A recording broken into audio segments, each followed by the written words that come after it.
No nii, tutvustan ühte uut projekti. Idee ei ole küll minu oma, aga ma lihtsalt pidin selle järgi testima.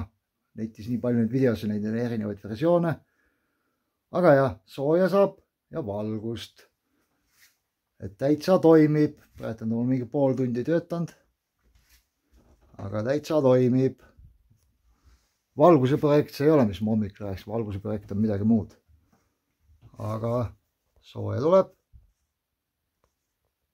58 tuleb siit otsast. Siin oleks vaja nüüd saada selline keerak veel otsa. Et läheb ülesse ja teist poole alla. Ja tõmbab alt külma, ülalt sooja välja. Eks näis, kuidas toimib. Aga ma arvan, ma pean seda asja natukene madalamaks laskma. Natuke allapoole.